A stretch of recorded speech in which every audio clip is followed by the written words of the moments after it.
years, whether it was the fight in the locker room or the fight on the field where they eventually suspended Michael Thomas. There are questions on when he initially got injured, whether he should have been out there at all because they were up by, I think it was 2 scores late in the game when he got that injury. And as we all know, you don't want to put a player in a situation where he feels like he got wasted, where he feels like he was injured for no reason. It's a dangerous enough game as it is, but to be in that spot, and nobody wants to deal with that. So it's gotten confrontational. Sean's not afraid of confrontation. You saw it in his press conference where he says he should have gotten the surgery sooner, which he should have. But when you say something like that, you know what's going to happen. You know it's not going to de-escalate the situation. It's going to escalate the situation. So that's a conscious decision to turn this fight from something that's been private to something that's very public. Yeah, I agree with that, Coach. And it's interesting because the first thing I thought of was this doesn't all add up. You're a coach. You would know better than me. I mean, as a high school coach, you can't go disappearing when you have an injury, let alone if you're in college or if you're in the pros. There's no way you can tell me a report says we've been out of contact with him for over 2 months. He's not responsive. There's no way with the contract situation that he has, the injury situation that he has, that goes unaddressed. The intensity of seeing Sean Payton and his disgust and disappointment, to me, I need that blank filled in for me, Coach. How do you go about how can you have that as a reason, a justified reason to say this is why Michael Thomas is in the situation he's in right now? He got the surgery late because we couldn't get a hold of him. That means that there is other repercussions. There are other conversations other than how does this play out with Michael Thomas now? These are conversations that should have taken place and have been handled way before now.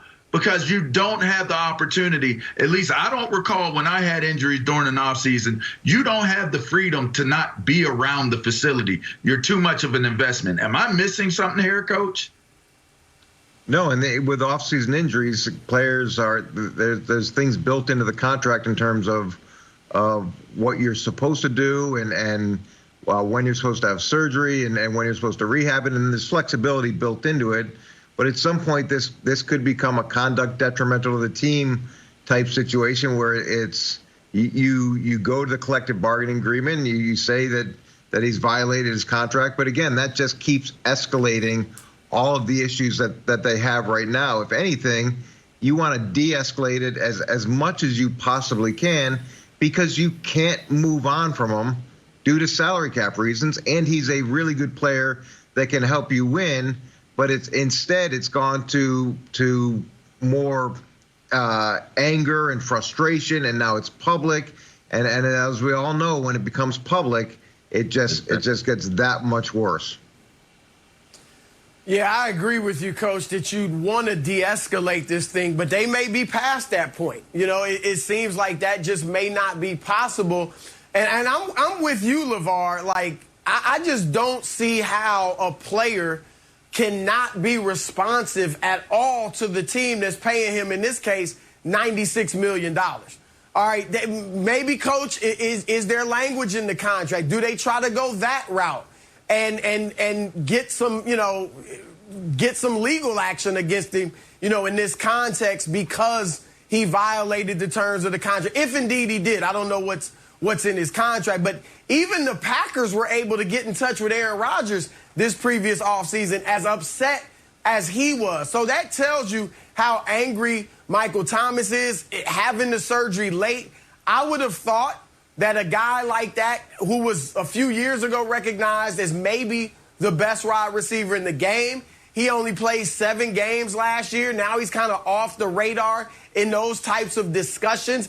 I would think he would have wanted to come back, have a great year, work with Jameis Winston or whoever's going to be, Taysom Hill, whoever's going to be the starting quarterback, to have a bounce-back year. The fact that he doesn't seem all that interested in starting the season by the timing of his surgery, that tells you how bad the situation is. And Coach, you said it with the contract. I would think they'd want to just move on from him. But if they're unable to do that, then you only have two options. Either look at the contract and see what you can do, or you got to de-escalate it and work things out and try to get on the same page, Joy. Yeah, this is really messy, and it just continues to get worse and worse. And now that it's public, the sides are going to start airing more and more dirty laundry. I don't know how you de-escalate it at this point. Michael Thomas is tweeting about it. He clearly has a completely different version of the situation. In general, you know, there's two sides, and the truth lies somewhere in the middle, as we know, but I can't really compare these situations with wide receivers to what's been happening as of recent with star quarterbacks. Like, the Aaron Rodgers situation is a little bit different. Aaron Rodgers is healthy. Aaron Rodgers just went to 2 NFC championship games and won the league MVP. He's Aaron Rodgers. He has a market pretty much anywhere in the league. Michael Thomas is a wide receiver who, while extremely valuable and still one of the top wide receivers in the league, isn't healthy right now. He's clearly beefing with an organization that has a lot of respect around the league. I mean, we don't think of the Saints as a dysfunctional organization. No, we don't know what goes on behind closed doors, and even functional situations have bad situations individually with players. But I don't think it's as simple as I'm going to force my way out because I'm unhappy. Like, what is the market? He's very expensive, to Coach's point. It's a huge loss for the Saints. But as far as having him on the field and his value to the team, this has gotten so toxic, I don't even know if that's the right situation. They might just have to bail on it and eat the money at this point, even if he comes back healthy. Because at the end of the day, this is a new Saints organization. Drew Brees is not there anymore. That era is over. They don't even know who their quarterback is going into the season. We don't even know whose team this is. So while it would be great to have Michael Thomas out there healthy as a veteran and one of the best wide receivers in the league, he's not, and now it's becoming publicly messy. The Saints have a lot of moving parts this season, and this is just a huge dark cloud hanging over the beginning of the season that I don't know how they're going to sort out. Once things start to get public and get out into the media, then you start having fans put in their weight and opinion on it, what they want the team to do, which matters in a city like New Orleans. The Saints fans are very influential and very important to that organization. So not that they're going to make moves for the fans, but they've got a lot of things going on this season, and this is going to be something that's discussed a lot.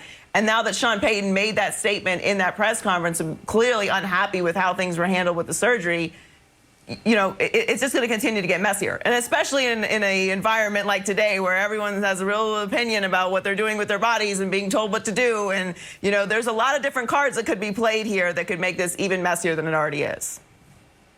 I'm going to still stay with the 2 months time of no contact, Joy and Coach and Brew.